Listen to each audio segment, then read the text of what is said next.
A Idade Média não se resume a um período obscuro repleto de guerras e epidemias. Foi também uma época marcada pelo amor, pelo desejo e por uma vida íntima surpreendentemente vibrante. Apesar da vigilância constante da Igreja, com suas rígidas normas, as pessoas sempre encontraram formas de se conectar. Neste filme, vamos explorar como camponeses, burgueses, nobres e até mesmo aqueles que optaram pelo celibato viviam sua sexualidade. Você ficará surpreso ao descobrir que, segundo as regras da Igreja, um casal comum poderia ter relações sexuais legalmente menos de uma vez por semana. No entanto, a Europa medieval estava longe de ser estéril. A população estava em crescimento. Vamos desvendar por que até um terço das noivas do século XIV chegava ao altar já grávida, e como os banhos públicos se tornavam o ponto de encontro, quase como os clubes noturnos de hoje. Prepare-se para uma jornada através dos séculos e dos diversos cantos da Europa. Em breve, veremos como camponeses no campo, burgueses nas cidades, nobres em seus castelos e monges nos mosteiros viviam a intimidade de maneiras tão distintas. O quarto medieval revelará muitos segredos. Comecemos no campo, na cabana de uma típica família camponesa. Imagine uma sala simples de madeira, onde convivem pais, filhos e avós, sem privacidade alguma.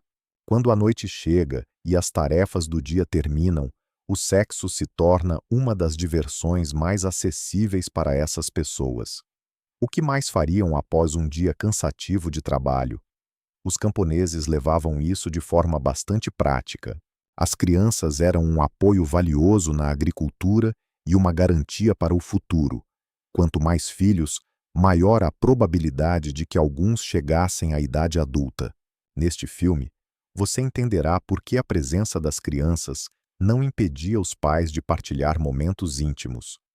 Para os medievalistas, a sexualidade não era encarada com o mesmo pudor que vemos hoje. Muitas vezes, eles apenas esperavam que as crianças adormecessem ou as enviavam buscar lenha, aproveitando esses momentos para se entregarem ao prazer conjugal em meio às portas fechadas. Era comum que as crianças, desde muito novas, soubessem o que os pais faziam à noite. A intimidade não era um tabu envolto em vergonha, mas sim uma parte natural da vida. Embora a Igreja ensinasse que o ato sexual deveria ocorrer apenas dentro do casamento, e de preferência para fins de procriação, a realidade do campo era bem diferente. Os jovens frequentemente não aguardavam o casamento para explorar sua sexualidade. De acordo com relatos de cronistas e tribunais eclesiásticos, uma parte significativa das noivas já se encontrava grávida no dia do matrimônio, estimando-se que esse número chegasse a 1 em cada 3. Isso indica que o sexo antes do casamento era, nas aldeias, bastante comum, seja por meio de noivados experimentais ou simplesmente porque a natureza não espera. Os pregadores da Igreja podiam condenar a adultério e ameaçar os pecadores com o inferno, mas a comunidade rural estava mais preocupada com questões práticas. Se uma jovem engravidasse, a família buscava providenciar o casamento para resolver a situação. Casamentos forçados pela necessidade, com a gravidez já visível, eram uma realidade frequente. Os matrimônios camponeses geralmente não surgiam de um amor romântico, mas sim de laços de vizinhança e acordos familiares. Em pequenas comunidades, os casais muitas vezes se conheciam desde a infância, às vezes até de maneira excessiva aos olhos da Igreja. Ele impunha restrições aos casamentos entre parentes até a 7ª geração, o que gerava complicações nas aldeias, uma vez que, em vilarejos isolados, quase todos compartilhavam algum grau de parentesco. Contudo, essa regra era frequentemente contornada por meio de dispensas, autorizadas pelo bispo ou simplesmente ignoradas, desde que ninguém fizesse perguntas. Para os servos, que eram camponeses atrelados à terra do Senhor, havia ainda a exigência de obter a permissão do proprietário para se casarem. Em algumas ocasiões, os senhores exigiam uma taxa conhecida como taxa de casamento e, em outras, podiam proibir o enlace caso isso representasse uma ameaça à sua mão de obra.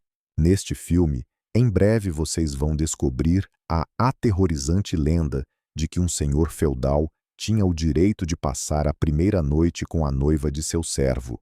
Verdade ou mito? Trata-se do jus primae noctis, o direito da primeira noite. Hoje, esse conceito é considerado mais uma lenda urbana.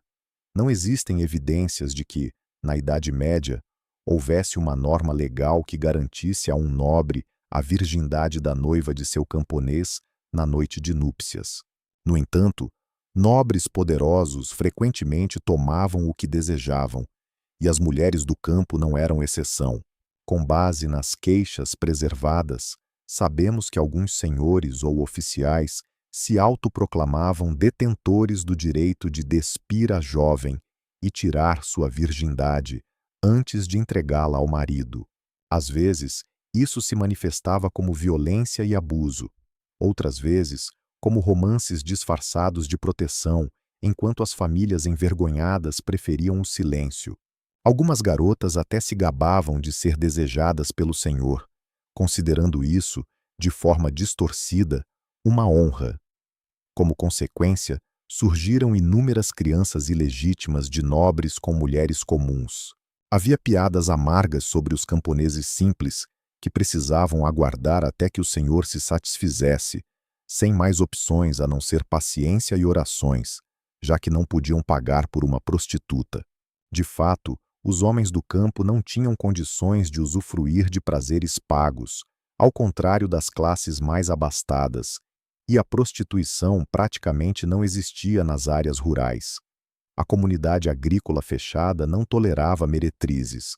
Se alguma mulher decidisse oferecer seu corpo, fazia isso de forma clandestina em uma taverna à beira da estrada, ou sob a proteção de soldados itinerantes que passavam por ali. No entanto, não se pode afirmar que os camponeses fossem libertinos ou vivessem em uma anarquia sexual. Muito pelo contrário, a comunidade observava de perto os costumes de seus membros. Aqueles que cometiam adultério ou traíam seus cônjuges corriam o risco de enfrentar severas sanções. Podiam ser ridicularizados publicamente e, em alguns casos, até punidos pelo senhor feudal ou pelo tribunal eclesiástico. Em certas regiões, persistia o costume de batizar os adúlteros. Os vizinhos colocavam orelhas de burro no casal flagrado, montavam-no de costas para frente em um burro e o conduziam pela aldeia, como parte de um desfile conhecido como Hariwari. Essa humilhação pública era mais dolorosa do que a punição física. No geral, porém, os camponeses eram práticos e compreensivos, desde que a família não fosse desestruturada e não surgisse um escândalo. Eles fechavam os olhos para muitas situações. A sexualidade era simplesmente uma parte da vida, tão natural quanto o trabalho ou a alimentação. E como veremos, em algumas questões, os camponeses apresentavam costumes até mais liberais do que as classes superiores, especialmente no que diz respeito à escolha de um parceiro por amor. Em breve, vamos descobrir o que acontece quando o filho de um camponês e a filha de um pequeno proprietário se apaixonam de verdade e como os jovens se cortejavam no campo. Depois, nos deslocaremos para as cidades, onde nos aguardam um universo totalmente diferente, repleto de banhos e prostitutas. A vida noturna nas cidades medievais era vibrante e cheia de atividades. Mercados agitados, oficinas de artesãos, universidades e locais de entretenimento se misturavam, criando um cenário dinâmico. Enquanto nas áreas rurais a moral era mais clara e restrita, a aglomeração urbana e o anonimato propiciaram uma diversidade de expressões da intimidade. Desde os discretos quartos de casais até os romances entre vizinhos, passando pela prostituição aberta, tudo florescia. Entre os séculos X e XIV, no auge da Idade Média, à medida que as cidades prosperavam, o amor e a sexualidade se manifestavam livremente, sem que a igreja ou o poder secular se importassem tanto com isso como faríamos hoje. O matrimônio nas cidades era bem distinto do que se via no campo. Para os burgueses, comerciantes e artesãos, o casamento frequentemente se tornava um contrato comercial, onde as famílias organizavam uniões para unir propriedades ou ofícios, às vezes até para garantir direitos urbanos. Assim, os noivos muitas vezes mal se conheciam antes do grande dia e o amor romântico não tinha grande importância. Contudo, havia também casais que se casavam por amor, especialmente entre os menos favorecidos, que não tinham muito a negociar, ou viúvos que buscavam um novo companheiro por afinidade. Os noivados nas cidades aconteciam sob a supervisão das famílias, e manuais de comportamento para moças burguesas eram preservados, assim como histórias de rapazes que se posicionavam em frente às janelas das garotas, cantando serenatas. No século XIV, por exemplo, cidades italianas viram o surgimento das serenatas e das visitas noturnas, algo que deixava os pais em alvoroço, com ares de escândalo. No entanto, quando as normas eram seguidas, os casamentos eram celebrados com pompa e a união era relativamente livre. As mulheres burguesas desfrutavam de uma posição respeitável em casa, especialmente quando seus maridos viajavam a trabalho. Registros medievais mostram que elas podiam administrar lojas ou oficinas e gerenciar as finanças, o que revela um certo respeito dentro da dinâmica familiar. Contudo, isso se aplicava mais a casais respeitáveis. Já o que acontecia nas tavernas, banhos e casas de prostituição era uma história à parte.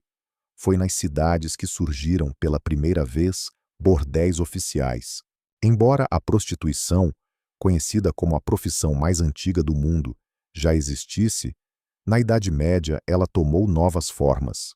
Com o crescimento urbano, as autoridades perceberam que as prostitutas não poderiam ser completamente eliminadas, então decidiram civilizá-las e regularizá-las. No século XI, era comum que as cidades tivessem um bordel oficial, localizado afastado do centro, em lugares como Paris, Londres, Praga ou Roma. Ruas inteiras eram designadas para a atividade amorosa. E falando em conforto, não podemos deixar de mencionar o sono e a roupa de cama. As camas das famílias abastadas eram construções altas de madeira, muitas vezes com dossel, ou seja, com estruturas para pendurar cortinas. Os clientes eram numerosos. Registros sugerem que quase todos os homens na Idade Média tinham alguma experiência com prostitutas de maneira bastante comum. Antes do surgimento dos bordéis oficiais, mulheres de vida leve circulavam pelas tavernas, ficavam nas portas da cidade, em parques ou nos mercados ao anoitecer, enquanto as autoridades as deslocavam de um lugar para outro. Por exemplo, as prostitutas eram frequentemente expelidas de banhos públicos, refletindo a decadência moral da época. Voltaremos a falar dos banhos mais adiante. As audaciosas cortesãs de Paris buscavam clientes até mesmo nas igrejas, levando clérigos indignados a enviar guardas para afastá-las. Sim, os templos serviam ao pecado não apenas como refúgios silenciosos para amantes, mas também nas cidades, atuando como pontos de recrutamento para a devassidão.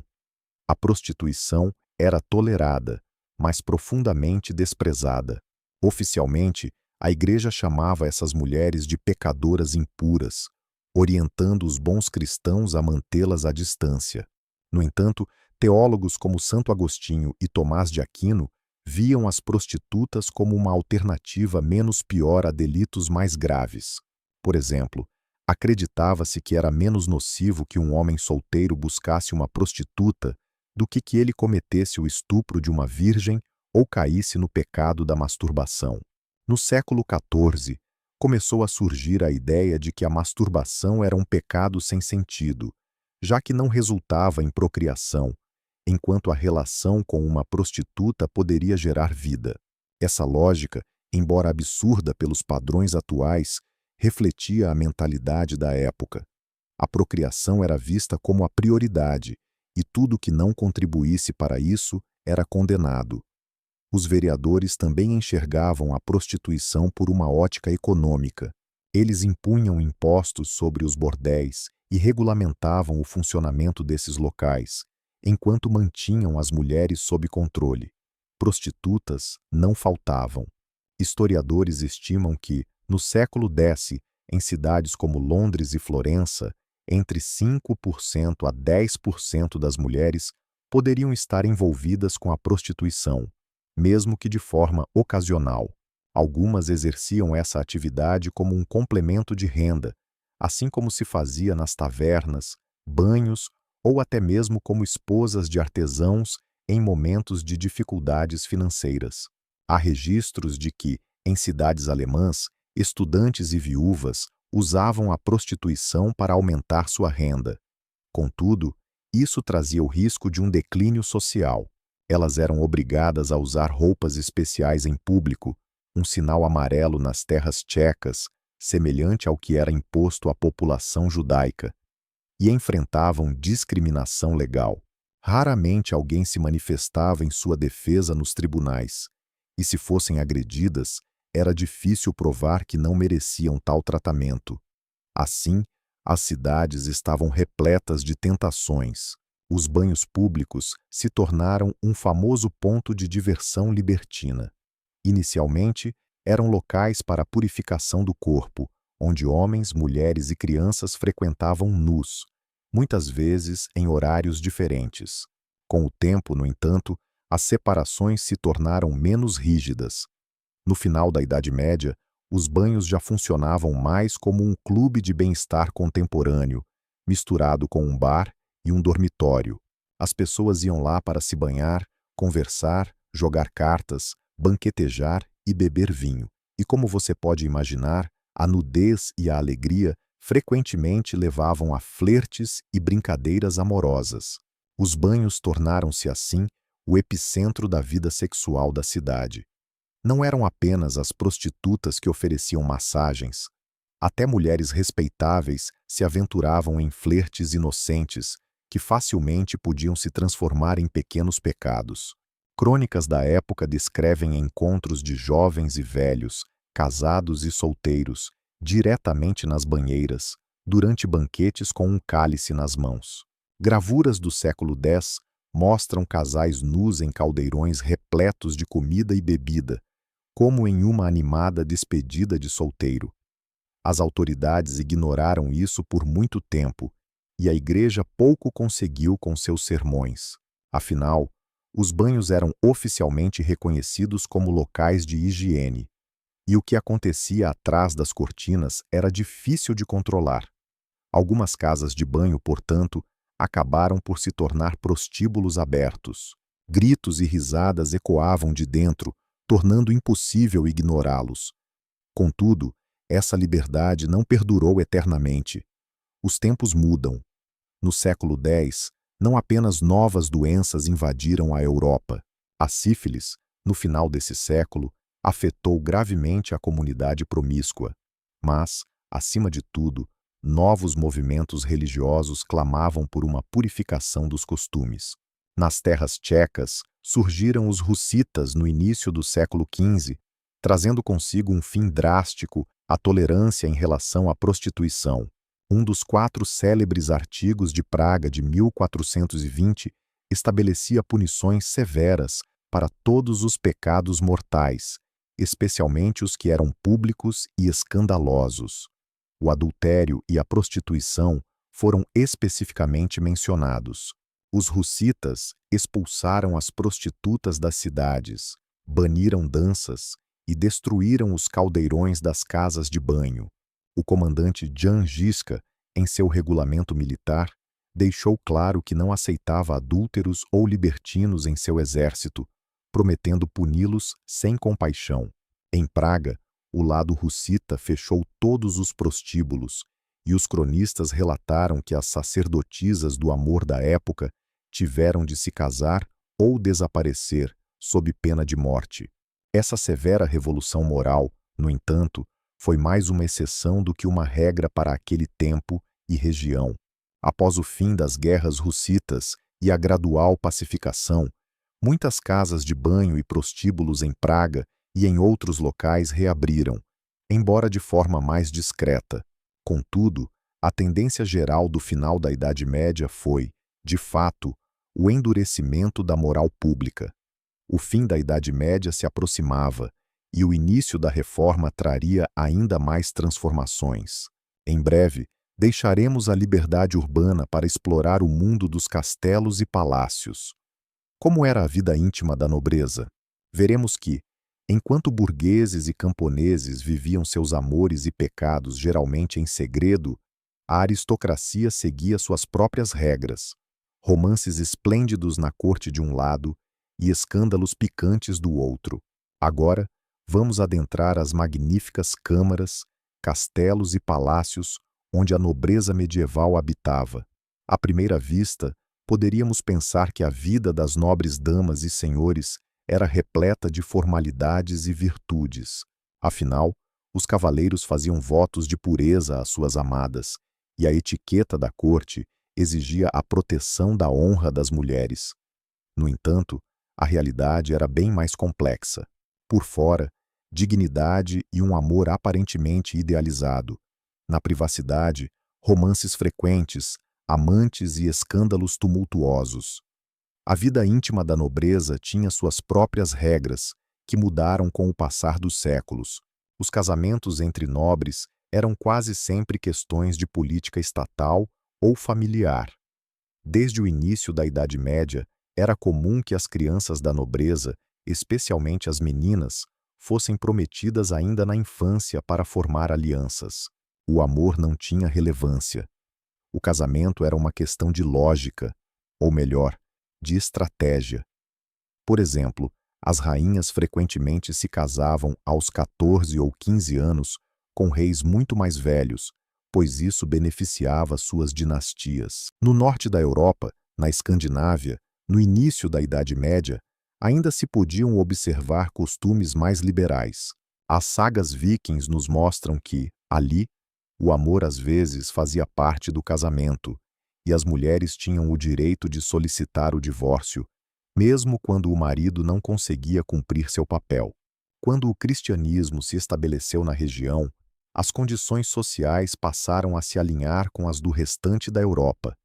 O matrimônio era considerado indissolúvel e o divórcio praticamente inexistente, exceto em casos de anulação por razões graves.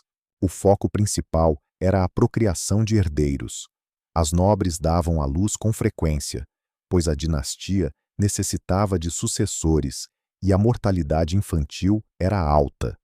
O prestígio de uma dama aumentava quando ela gerava um filho herdeiro. Por outro lado, a infertilidade, ou ter apenas filhas, trazia tristeza e até mesmo levava à troca de esposas, mesmo que oficialmente não houvesse divórcio. Assim, buscavam-se brechas legais, como a anulação por suposta relação de parentesco. No final da Idade Média, a infidelidade entre a nobreza era um fato amplamente conhecido. Homens, especialmente os nobres, frequentemente mantinham amantes entre as damas de companhia, ou até mesmo com mulheres de fora da corte. O rei Carlos IV, do século XIV, um dos mais notáveis da Boêmia e imperador romano, teve 4 esposas e 11 filhos legítimos, além de reconhecer diversos filhos ilegítimos. Ele mesmo escreveu sobre sua juventude agitada e admitiu ter um filho fora do casamento na França. Para a nobreza, ter amantes era algo comum, e a sociedade via isso como natural. Havia até um ditado que dizia que um rei sem amante não era um verdadeiro monarca. Quando a rainha estava grávida e não podia compartilhar a cama com o rei, este se acomodava em outro lugar. As mulheres nobres também tinham seus amantes, mas precisavam ser muito mais discretas. A traição feminina era severamente punida, muitas vezes resultando em um confinamento perpétuo em conventos, ou consequências ainda mais graves. Apesar disso, muitos relatos indicam que várias damas nobres mantinham romances, geralmente com poetas ou cavaleiros da corte, e, em alguns casos, os maridos toleravam essas relações, contanto que fossem discretas, para manter a harmonia no lar. Assim, as cortes viviam em uma curiosa simbiose. O casamento garantia a prole e a aliança entre famílias, enquanto os sentimentos e a paixão se manifestavam fora do vínculo oficial. Ao longo dos séculos, a nobreza também passou por transformações. No início da Idade Média, entre os séculos VI e X, ainda havia traços de tradições pagãs. Alguns governantes mantinham várias esposas ou concubinas, como os merovingios e Carlos Magno. A Igreja criticava essa prática, mas nem sempre conseguia impor suas normas. Com o tempo, a monogamia cristã se firmou e, a partir do século X, a poligamia tornou-se inaceitável. Um governante só poderia ter uma rainha. Em contrapartida, surgiram as amantes oficiais nas cortes. Entre os séculos XIV e XVI, os reis franceses frequentemente conferiam o título de Mademoiselle de Titre à sua amante principal, que exercia grande influência. Na Itália, os governantes renascentistas do final do século XIV eram conhecidos por suas extravagantes cortes. O Duque de Milão, Galeazzo Maria Sforza, por exemplo, organizava banquetes onde cortesãs nuas faziam parte do entretenimento. Havia, assim, diferenças culturais. O sul da Europa, incluindo Itália, França e Espanha, apresentava cortes mais imponentes e, muitas vezes, moralmente mais liberais, enquanto o norte, como Inglaterra e Escandinávia, mostrava-se mais contido. Contudo, na privacidade, a vida amorosa florescia. O rei Eduardo IV da Inglaterra, no século XV, era famoso por suas conquistas amorosas, embora a etiqueta inglesa escondesse esses casos com mais habilidade do que, por exemplo, a francesa. Nas terras tchecas, as atitudes dependiam do governante da vez. Durante o reinado de Carlos IV, a corte buscava agir com piedade.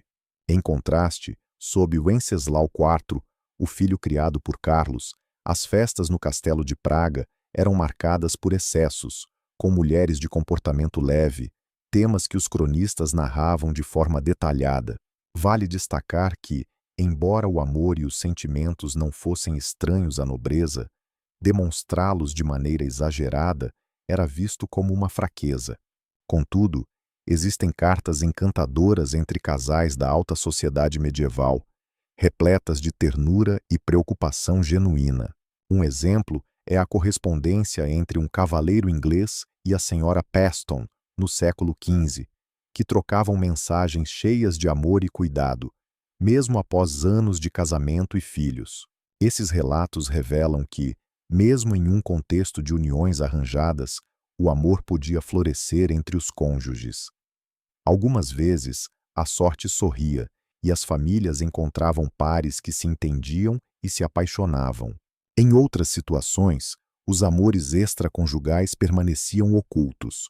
No final das contas, a vida íntima da nobreza era um labirinto complexo de obrigações e desejos, onde a moralidade oficial frequentemente se distanciava da realidade escondida dos quartos. E quanto àqueles que se comprometiam publicamente ao celibato e à pureza? Na próxima parte, vamos explorar os segredos por trás dos muros dos mosteiros e das casas paroquiais nas zonas rurais, revelando como o clero encarava o amor e a sexualidade. Neste filme, em breve vocês descobrirão a hipocrisia de alguns monges, os escândalos envolvendo freiras e as batalhas dos reformadores da Igreja contra as tentações do corpo. A Europa medieval estava profundamente ligada à fé cristã e à moralidade. Aqueles que defendiam e seguiam esses princípios, como padres, monges e freiras, eram esperados para dar o exemplo. O ensinamento da Igreja afirmava que a sexualidade pertencia exclusivamente ao casamento, com o único propósito de procriação. Clérigos deviam manter o celibato, ou seja, a completa abstenção sexual. O ideal era elevado. Um padre ou monge deveria se dedicar ao serviço espiritual, longe dos prazeres terrenos, e honrar o casamento como uma união sagrada. Porém, Como é comum, a natureza humana sempre encontrava suas brechas, e a realidade frequentemente divergia do ideal. No início da Idade Média, a exigência de celibato para os padres não era rigorosa. Muitos, especialmente nas áreas rurais, eram casados ou mantinham o que chamavam de concubinas, ou seja, esposas não oficiais. Havia até bispos com filhos, e os papas não estavam muito distantes disso.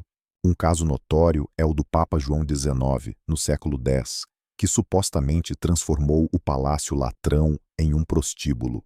O grande marco foi o século X e a Reforma Gregoriana, quando os sínodos eclesiásticos proibiram os padres de se casarem e ordenaram que deixassem suas concubinas. A partir desse momento, o celibato se tornou uma obrigação, pelo menos na Europa Ocidental. No Oriente Ortodoxo, os párocos podiam continuar casados. Entretanto, a proibição formal é uma coisa e a vida real é outra. Especialmente em localidades remotas, os padres continuavam a se casar, às vezes em segredo, outras vezes abertamente, com a bênção da comunidade, desde que não chamassem isso de casamento. No século XIV, o reformador inglês John Wycliffe já denunciava que quase todos os padres tinham suas concubinas, e isso não surpreendia ninguém. Da mesma forma, Jan Hus criticava duramente os padres que abençoavam a água, mas se entregavam ao vinho. Eles criticavam o adultério, mesmo enquanto mantinham suas próprias amantes. Hus e seus seguidores chegaram a defender que os padres deveriam ter esposas legítimas, em vez de amantes ocultas, considerando isso uma opção menos problemática. Contudo, a Igreja Católica não aceitou essa ideia, insistindo na santidade do celibato. Após as guerras hussitas do século XV, na Igreja Calista de Traquiste, alguns padres realmente optaram pelo casamento, mas dentro do catolicismo tradicional, essa prática só se consolidou mais tarde, no século XV, com o movimento protestante. E como era a vida íntima daqueles que eram privados dela, vivendo entre a santidade e a tentação? Muitos clérigos realmente mantinham seus votos e levavam uma vida simples, mesmo enfrentando dificuldades. Os monges nos mosteiros se apoiavam mutuamente, dedicavam-se à oração, ao jejum e buscavam controlar seus desejos de diversas maneiras. Alguns optavam pela autoflagelação, enquanto outros se dedicavam ao trabalho. Lendas falam de santos atormentados por sonhos eróticos que, em um ato de desespero, se lançavam em espinheiros ou águas geladas para esfriar suas paixões. Essas são as histórias heróicas de pureza. Por outro lado, havia um grupo de clérigos que cediam às tentações. Nos grandes mosteiros, ocorriam quebras de votos. Monges e freiras apaixonados trocavam bilhetes através das paredes, encontravam-se em atividades de caridade ou se esgueiravam para as celas à noite. Existem registros de irmãs que deram à luz. Esses escândalos costumavam ser encobertos, com os culpados sendo enviados para longe e as crianças entregues a orfanatos do mosteiro. No entanto, em algumas ocasiões, a revelação dos pecados levava à dissolução de todo o mosteiro, devido à corrupção moral. Nas paróquias, a situação não era diferente. O pároco rural frequentemente vivia com uma mulher que atuava como sua dona de casa. Todos sabiam que, na prática, ela era sua esposa, embora isso não pudesse ser dito abertamente. Os camponeses geralmente aceitavam essa situação, acreditando que era preferível que o padre tivesse uma companheira a se envolver com mulheres casadas. Um provérbio popular dizia: "Onde está a cozinheira do pároco, lá 7 pecados fogem", indicando que, com uma mulher fixa em casa, o padre estaria menos propenso a se envolver em escândalos. A Igreja oficialmente proibia essa convivência e impunha punições, exigindo o pagamento de um tributo, conhecido como culagium, um imposto sobre a concubina. Na prática, muitos bispos optavam por ignorar essa situação, contentando-se em saber que o padre vivia de forma decente com uma mulher, cuidando dela e dos filhos que tinham juntos, desde que não houvesse escândalo. Já os padres urbanos eram vistos de forma menos favorável, uma vez que não estavam sob o mesmo controle dos vizinhos. Muitos deles frequentavam bordéis, mesmo com essa prática sendo proibida. Curiosamente, a entrada em casas de prostituição era formalmente vetada a casados e clérigos, mas, para estes últimos, era frequentemente tolerada, desde que não fossem descobertos. Em algumas cidades, comentava-se que os bordéis estavam cheios de padres e monges, levando a uma grande indignação entre reformadores como Jan Hus. A igreja era rígida, não apenas com seus membros, mas com a sexualidade em geral. Devemos lembrar das inúmeras proibições que regulavam quando e como os fiéis podiam manter relações, como a proibição de se relacionar no domingo, na quinta e na sexta-feira, em festividades religiosas, durante períodos de jejum e advento, assim como durante a menstruação, no puerpério e enquanto amamentavam. Conforme as normas da época, um casal tinha permissão para se relacionar sexualmente apenas 1 ou 2 vezes na semana.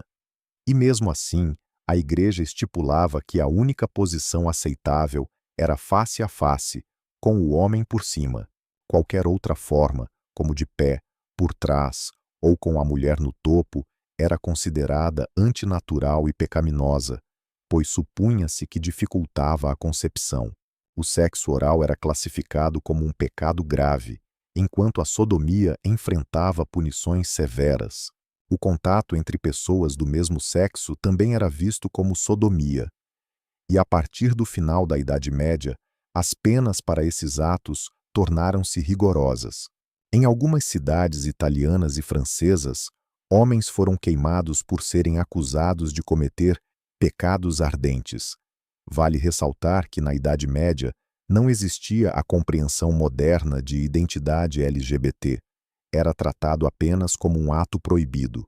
A contracepção e o aborto eram totalmente condenados pela Igreja, mas as pessoas buscavam diversas alternativas. Ervas como rui, hisopo e absinto eram acreditadas como protetoras contra a concepção ou capazes de induzir um aborto. Barreiras mecânicas, como tampones molhados, também eram utilizadas. No entanto, tudo isso ocorria em segredo, pois, se descoberto, a pena poderia ser acusada de assassinato do não-nascido. Curiosamente, manuscritos médicos medievais elaborados por monges incluem, de forma paradoxal, essas receitas, provavelmente para situações extremas. Por outro lado, os famosos cintos de castidade são em grande parte um mito. Embora frequentemente mencionados, esses supostos acessórios de ferro usados pelos cavaleiros para trancar suas esposas são invenções modernas. Os poucos exemplares preservados são falsificações ou instrumentos de tortura, e não itens realmente utilizados na época. Dos clérigos que lutavam contra a natureza humana, surgiu um fenômeno intrigante: o subtexto erótico na mística religiosa. Algumas santas, freiras e monges medievais descreveram suas visões de união com Cristo ou Maria de maneira que, para o leitor contemporâneo, quase sugere um conteúdo sexual. Um exemplo é Santa Teresa, que no século XV retratou seu êxtase ao tocar a lança angelical de forma tão sugestiva que inspirou Bernini a esculpir A Êxtase de Santa Teresa, uma obra repleta de sensações. Expressões semelhantes já eram vistas no século X com Mechtilde de Magdeburgo e Santa Catarina de Siena no século XIV, que falavam sobre núpcias místicas com Cristo, possivelmente como uma forma de canalizar a energia erótica reprimida em experiências espirituais.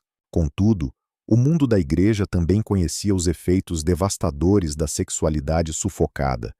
Escândalos de abuso sexual frequentemente emergiam. Havia relatos de mosteiros corruptos, onde monges abusavam de noviços. A homossexualidade não se restringia aos muros dos mosteiros.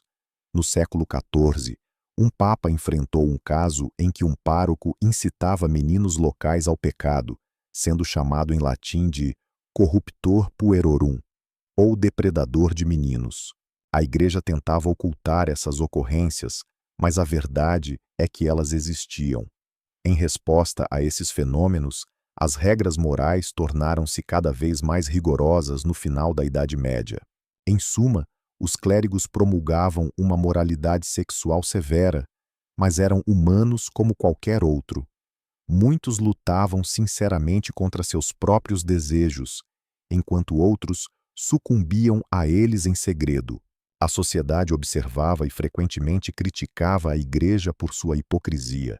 Talvez isso explique por que a Idade Média viu surgir tantas reformas religiosas clamando por uma purificação da Igreja de suas falhas, com a sexualidade desempenhando um papel central nesse panorama. Desde os reformadores monásticos, como São Bernardo de Claraval no século X, que criticavam os mosteiros decadentes, até os hussitas do século XV, que soavam o alarme sobre a conduta dos padres, todos discutiam uma questão fundamental: como harmonizar a natureza humana com o ideal religioso. A exploração da vida íntima na Idade Média revela um universo repleto de contradições. De um lado, havia normas e tabus rigorosos. Do outro, um espírito criativo sempre encontrando formas de contorná-los. Um homem contemporâneo, por exemplo, poderia se sentir envergonhado em um banho público do século XIV e balançar a cabeça em descrença diante das rígidas proibições da Igreja que regulamentavam a vida amorosa dos casais. Contudo, ele também ficaria surpreso com a sinceridade e a abertura com que os medievais lidavam com a corporeidade, sem falsas hipocrisias, mas com um olhar prático. Apesar das distâncias temporais, um sentimento perene une a todos: o anseio por amor, conexão e compreensão. Seja um camponês, uma burguesa, um cavaleiro ou uma freira, todos eram seres humanos, com corações que desejavam intimidade. Hoje, desfrutamos da liberdade de escolher um parceiro por amor, discutimos abertamente sobre sexualidade e planejamos a paternidade, conquistas que na época medieval estavam além da imaginação. Contudo, alguns preconceitos e estereótipos sobre os papéis de homens e mulheres, como a visão da mulher como tentadora, filha de Eva, atravessaram os séculos e ainda influenciam a modernidade. É intrigante investigar as origens das normas que seguimos hoje. Por exemplo, por que ainda realizamos casamentos na Igreja ou falamos da santidade do matrimônio? Muitas dessas tradições têm raízes na Idade Média. Para encerrar, deixo um pequeno desafio. Se as histórias de amor e travessuras medievais te intrigaram ou surpreenderam, compartilhe este vídeo com seus amigos. Vamos mostrar que a história não precisa ser chata ou monótona. Ela pode, de fato, inspirar e entreter até os dias atuais. Afinal, o amor, em todas as suas formas, tem acompanhado a humanidade através dos séculos. As convenções e regras mudam, mas essa centelha eterna entre as pessoas permanece.